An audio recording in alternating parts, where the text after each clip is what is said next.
మన భారతదేశం చట్టాల ప్రకారం ఒక పురుషుడు ఒకరినే వివాహం చేసుకోవాలి.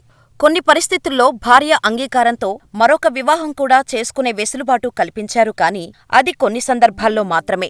అయితే మన దేశంలో ఓ గ్రామం ఉంది. ఆ గ్రామంలో ప్రతి యువకుడు ఖచ్చితంగా 2 పెళ్ళిళ్ళు చేసుకోవాలి. ఎవరైనా ఈ వింత ఆచారాన్ని పాటించలేమని అంటే మాత్రం వారు ఊరిని వదిలి ఖచ్చితంగా వెళ్ళిపోవాల్సిందే. దీంతో ఆ ఊరి యువకులు 2 పెళ్ళిళ్ళు చేసుకొని అక్కడే సెటిలవుతున్నారు. ఎవరైనా ఇదెక్కడి ఆచారం అని అడిగితే ఇది ఆచారమే కాదు, అవసరం కూడా అంటున్నారు ఆ గ్రామ ప్రజలు.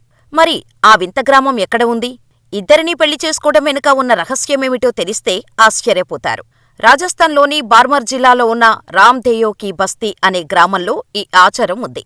ఈ గ్రామం భారత్-పాకిస్తాన్ బోర్డర్కు సమీపంలో ఉంటుంది. ఈ గ్రామంలోని 2 భార్యల వింత ఆచారం తరతరాలుగా వస్తోంది. ప్రతి గ్రామస్థుడికి కనీసం 2 భార్యలు ఉండాలి.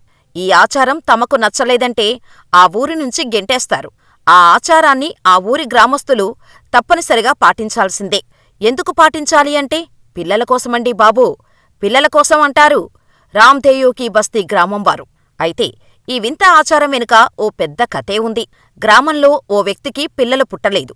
ఎన్నో మొక్కులు, దేవతారాధనలు చేసినా, వైద్యుల దగ్గరకు తిరిగినా కూడా పిల్లలు పుట్టలేదు. ఆ తర్వాత 2వ పెళ్లి చేసుకున్నాడు.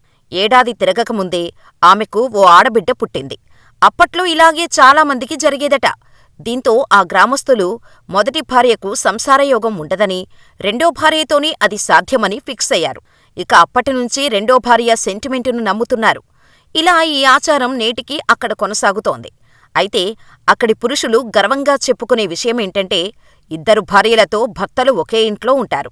అయినప్పటికీ వారి మధ్య ఎటువంటి గొడవలు ఉండవని, ఏవైనా విభేదాలు వచ్చిన వెంటనే పరిష్కరించుకుంటామని, అందుకే మేము ఎప్పుడూ సంతోషంగా జీవిస్తామని చెబుతారు అక్కడి ప్రజలు. సాధారణంగా మనం వింటుంటాం, 2 కొప్పులు ఒకే ఇంట్లో ఉంటే ఆ ఇల్లు రణరంగ స్థలమే అనే నానుడి ఉంది. ఇది నిజం కూడా. కానీ రామ్దేయో కీ బస్తీ గ్రామం వారు మాత్రం మా ఆచారాన్ని మించింది ఏదీ లేదు, అందుకే మాకు ఎటువంటి భార్యల పోరు ఉండదు. ఇక్కడ ప్రతి ఒక్కరూ చిన్నప్పటి నుంచి ఈ ఆచారాలకు అలవాటు పడిపోయారు అని చెబుతున్నారు. మరి మీరేమంటారు?